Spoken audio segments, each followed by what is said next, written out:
오늘 말씀은 창세기 3장 8절에서 13절까지만 읽겠습니다.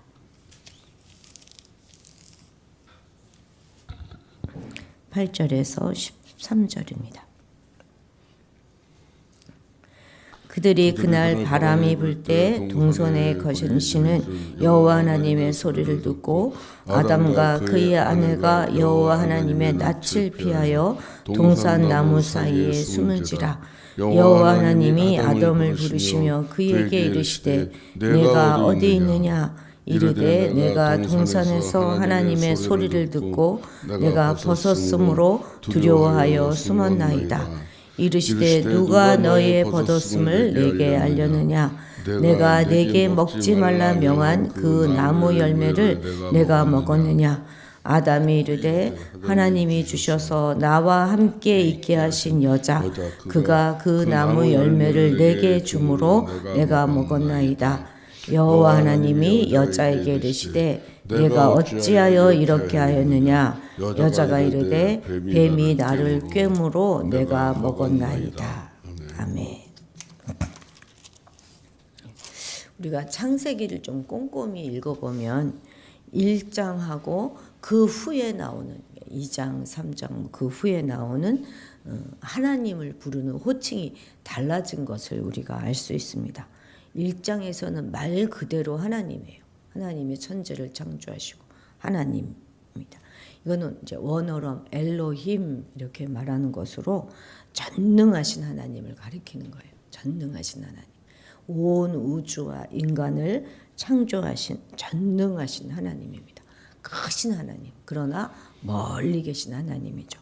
그런데 이제 2장 4절부터 쭉 보세요. 여호와 하나님 이렇게 호칭이 바뀝니다. 여호와라는 호칭은 성경에 어디는 나오다 마찬가지예요. 항상 인간과 관계를 맺으시고 인간하고 언약 맺으시고 또 그 언약을 신실하게 지켜가시는 하나님을 나타낼 때 여호와라는 호칭을 사용합니다. 그러니까 여호와라고 하는 그 호칭은 언약과 관련된 그런 호칭이에요. 언약. 이제 인간을 창조하셨으면 그 인간과 언약을 맺으시고 그 언약을 통해서 인간과 관계 맺으시는 나하고 관계 있는 그 하나님을 강조할 때는 여호와라는 호칭을 사용합니다. 그런데 3장에서 여자를 유혹하는 뱀도 뭐라고 말하면서 유혹합니까? 하나님이 이렇게 하시더냐, 하나님이 먹지 말라고 하시더냐 하면서 하나님이라고 칭하고, 또 범죄하는 여자도 3장 2절부터 5절 사이를 쭉 보면 계속 여호와 하나님, 자신하고 관계된 여호와 하나님이라고 부르지 않고 그냥 하나님 이렇게 부르고만 있는 걸 볼 수 있습니다. 그러니까 하나님은 사람을 창조하시고 관계를 맺기를 계속 원하시는데 그저 여자는 하나님을 저기 멀리 계시는 나하고 상관이 없는 그런 전능하신 하나님, 두렵고 멀리 계신 하나님만 그렇게만 여기고 있다 하는 것을 드러내고 있는 것입니다. 하나님이 우리 개인과 관계가 되는 그런 하나님으로 우리도 믿어야 할 것입니다. 선악과는 하나님이 주인이시고 인간은 피조물이다 하는 것을 구별하여 그 종의, 그 주종의 그런 관계를 분명하게 알려주는 나무이고, 그리고 순종이 선이고 불순종은 악이다 하는 것을 알게 하는 나무입니다. 우리가 그런 경계 안에 거할 때 인간은 정말로 자유로울 수 있고 인간다울 수 있습니다. 그러나 하나님의 경고에도 불구하고 그를 무시하고 그 경계를 뛰어넘는 일이 일어나고 만 것이죠. 위대한 창조와 또 그 창조주의 뜻에 반하는 위험한 반역이 일어나고 만 것입니다. 동산 모든 열매를 임의대로 마음대로 먹으라 하신 하나님이 허락해 주신 그 특권, 얼마나 굉장한 특권입니까? 그 특권을 가볍게 여기고 자신의 피조물로서의 한계를 인정하지 않고 그 경계를 함부로 무시한 결과이죠. 뱀이 얼마나 간교합니까? 그 미혹의 대상을 아담이 아닌 하와로 정했어요. 지금 금지 명령, 이 동산 나무 중에 이 선악을 알게 하는 나무는 먹지 말라 하는 금지 명령을 누가 들은 것이죠? 아담이 들었어요. 이 명령 후에 이제 하와는 창조되거든요. 그러니까 이제 그 미혹의 대상을 하와로 정한 거죠.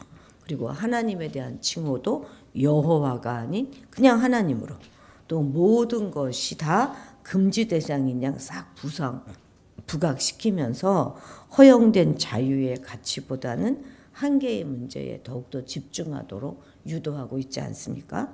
악의 실체인 사탄에 맞서기 위해서는 우리가 가져야 될 것이 두려움이 아닙니다. 하나님의 말씀에 정확하게 서서 분별할 수 있는 분별력이죠. 우리는 어떠한 경우에도 분별에 대한 경계심을 결코 늦추어서는 안 되겠습니다. 뱀의 미혹의 유혹, 우리 하와는 뭐라고 말합니까? 하나님의 명령을 막 과장되게 생각하잖아요. 만지지도 말라 하셨다, 이렇게 말입니다. 그러니까 그리고 나서 형벌은 축소해요. 죽을까 하셨다, 이렇게 하면서 본질을 왜곡합니다. 그러니까 명령은 과장되게, 너무 무거운 것 이렇게 생각하고 형벌은 축소해서 생각하는 것이죠. 그렇게 내준 틈을 사탄은 이제 교묘하게 파고드는 것입니다. 금단의 대상을 욕망의 대상으로, 그리고 하나님의 관계를 사랑과 신뢰에서부터 시기와 경쟁으로 변조시킵니다. 그렇습니다. 사탄은 우리의 욕망하고 우리가 연약한 그 지점을 정확하게 알고 말씀에 굳게 서지 못한 자를 찾아 그를 넘어뜨리려고 합니다. 그러면 죄는 누구 탓입니까? 뱀의 유혹이 인간의 욕망을 끌어낸 것인가요? 아니면 인간의 욕망이 뱀의 유혹을 붙잡은 것일까요? 아마도 후자일 것입니다. 하나님이 다 주셨는데 인간은 그 마지막 욕망을 참지 못합니다. 유혹은 언제나 이런 식이죠. 인간은 자신이 갖지 못한 그 한 가지에 집착하면서 죄의 유혹에 사로잡히게 되고 결국은 무너지게 되는 것입니다. 우리는 자족하는 마음이 얼마나 중요하고 귀한 것인가 하는 것을 우리가 반드시 알아서 늘 자족하는 그런 삶의 태도를 가져야 하겠습니다. 자, 8절 같이 읽겠습니다.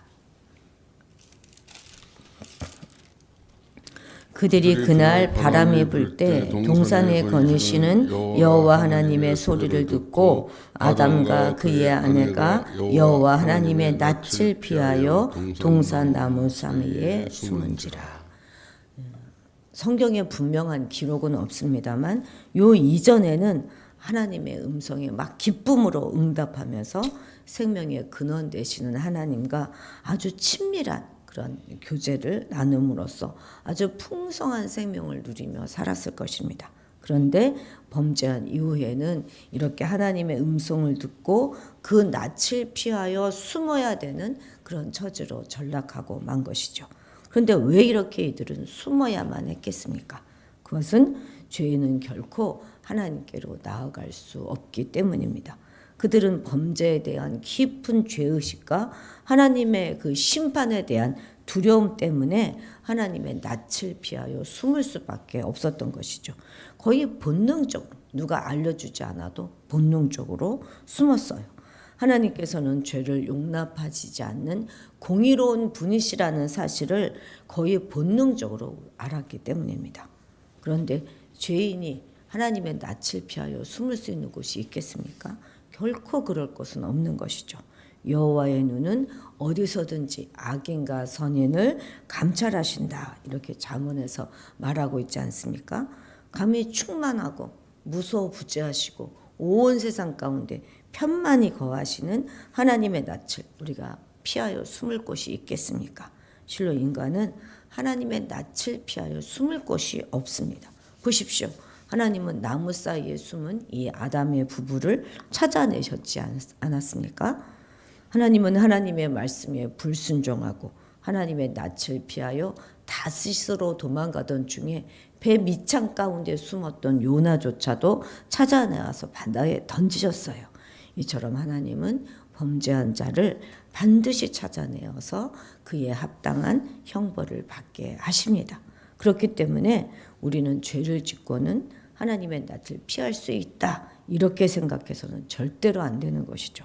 우리는 범죄했을 때 하나님의 낯을 피하여 숨으려고 할 것이 아니라 빨리 하나님 앞으로 나아가 죄를 고백하고 용서를 우리가 구해야 하겠습니다. 12절 같이 읽겠습니다. 아담이 이르되 하나님이 주셔서 나와 함께 하신 여자 그가 그 나무 열매를 내게 주므로 내가 먹었나이다. 아멘. 지금 아담은 자신의 범죄의 책임을 다른 데로 돌리고 있잖아요. 1차적으로는 그것을 나에게 준 하와에게로. 그러나 근본적인 것은 하와를 돕는 배필로 주신 하나님에게로 그 책임을 전가하고 있습니다. 이것은 정말 범죄한 인간의 파렴치한 그런 모습 그 자체이죠. 이런 아담의 책임 전가는 모든 피조물의 대표자로서 그리고 하나님과 언약을 맺은 당사자로서 지극히 옹졸하고 이기적인 태도입니다. 그는 당연히 자신의 잘못을 인정하고 하나님께 얼른 용서를 구해야만 했습니다. 그런데 이처럼 자신의 범죄의 책임을 다른 데로 돌리는 것은 아담뿐이 아니잖아요. 하와도 마찬가지였습니다. 그녀도 그 책임을 뱀에게로 돌렸어요. 그런데 그것은 결국 이제 그 뱀을 창조하신 하나님께로 책임을 전가하는 엄청난 죄악인 것입니다. 이처럼 범죄한 인간은 할 수만 있다면 자신의 잘못을 합리화하고 자신의 죄가를 다른 이에게 전가하려고 합니다. 너나 할 것 없이 다 그래요. 그리고 세상은 또 그렇게 말하잖아요. 섣불리 자기 잘못을 인정했다가는 아주 큰일 난다. 그러니까 가능하면 인정하지 말고 절대로 인정하지 말라. 이렇게 세상은 말합니다. 제가 거의 70년 가까이 살았잖아요. 그런데 자기의 잘못이 탁 드러났을 때 아우 잘못했습니다. 제가 제 잘못입니다. 이렇게 말한 사람은 거의 보지 못한 것 같습니다. 대부분 너나 할 것 없이 재빨리 핑계대고 변명하고 다른 사람에게로 책임 전가하죠. 제가 요즘 보고 있는 드라마가 이거입니다. 서울 자가의 대기업을 다니는 김 부장의 이야기 이런 드라마를 보고 있는데요. 정말 사회생활하는 것이 너무 처절하더라고요. 다 어떻게 하면 내게 온 그 책임에서 벗어날까? 어떻게 하면 그 책임을 다른 사람에게로 떠넘길까? 어쩌면 이 사회생활을 잘한다 하는 그것은 책임을 어찌하든지 피해가는 것 그것일지도 모르겠습니다. 그런데 그렇게 우리가 책임을 전가하면 그 책임 전가의 종착점은 하나님이 될 수도 있다는 것 우리는 기억해야 하겠습니다. 책임 전가가 절대로 자신의 책임을 없이 하지 못합니다. 그것은 오히려 거듭 죄를 범하게 할 뿐입니다. 그래서 우리는 1차적으로는 죄를 범하지 말아야 하겠지만 만일 죄를 범한 경우에는 그 책임을 다른 데로 돌려서는 안 될 것입니다. 그 원인을 다른 데로 돌리기보다는 모든 것을 다 아시는 하나님 앞에 자신의 죄를 고백하고 회개하는 것을 먼저 해야 하겠습니다. 그리고 사람들 앞에서도 솔직하게 자신의 잘못을 인정하고 그에 대한 책임을 당당하게 감당해야 하겠습니다. 우리가 가지고 있는 모든 분열이라든지 불화라든지 또 관계에 얽힌 모든 그런 실타래들은 대부분 솔직하게 자기 잘못을 인정하는 거기에서부터 해결되고 풀어져 나갈 수 있을 것입니다. 이것이 하나님 앞에서 죄인 된 자의 마땅한 자세이고 죄의 문제를 해결할 수 있는 유일한 열쇠입니다. 하나님은 자기 죄를 숨기고 합리화하면서 끝내 회개하지 않는 자에 대해서는 그의 상당한 형벌로 보응하시지만 진실로 자기 죄를 고백하고 회개하는 자에 대해서는 사랑으로 용납하고 용서해 주시는 자비로우신 분이라는 사실을 오늘 우리는 다시 한번 기억해야 하겠습니다. 우리는 아담과 하와가 하나님의 낯을 피하여 숨는 그 모습에서 그리고 자신들의 죄를 다른 사람에게 책임 전가하는 이 모습에서 타락하여 일그러진 우리 인간의 자화상을 오늘 우리가 보았습니다. 실로 하나님을 피하려고 하는 것과 잘못에 대한 책임 전가 이것은 하나님의 말씀을 떠나 범죄하여 하나님과의 바른 관계를 상실했을 때 필연적으로 출현되는 당연한 귀결입니다. 여호와 하나님이 아니라 그냥 하나님이 됐을 때 일어나는 일이죠. 실로 인간의 모든 문제는 하나님과 바른 관계를 갖지 못한 데서 기인합니다. 따라서 우리는 무엇보다도 하나님과의 바른 관계를 정립하려고 하는데 힘써야 하겠습니까? 하겠습니다. 여러분에게는 하나님이 어떤 하나님이십니까? 그냥 전지전능하신 하나님, 우주를 창조하신 그 하나님이십니까? 아니면 오늘도 나와 관계를 맺기 원하시고 나와 언약을 맺기 원하시고 그 언약을 신실하게 지켜나가시는 여호와 하나님이십니까? 하나님은 오늘도 우리와 관계 맺기 원하세요. 우리와 언약 맺기 기뻐하십니다.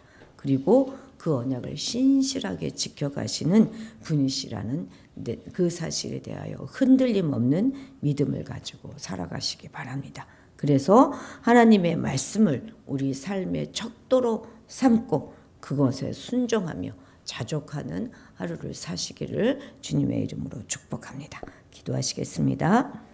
우리의 언약과 우리와 언약을 맺으시기를 기뻐하시는 신실하신 여호와 하나님, 우리에게 허락하신 특권들을 가볍게 여기지 말고 피조물로서의 우리의 한계를 지키며 자족할 줄 아는 그리의 삶을 살아가게 하옵소서. 하나님 앞에서 죄를 짓고는 절대 숨을 수 없음을 알고 제일 먼저 하나님께로 나아가 회개하며 용서를 구하게 하옵소서. 또한 우리의 죄에 대해 책임 전가로 얼룩진 삶을 사는 것이 아니라 잘못을 즉시로 인정할 뿐만 아니라 하나님과의 바른 관계를 정립하고 하나님에 대한 흔들림 없는 믿음으로 살아가는 우리가 되게 도와주옵소서. 감사드리며 예수님의 이름으로 기도드렸습니다. 아멘. 아멘. 오늘은 우리나라를 위해서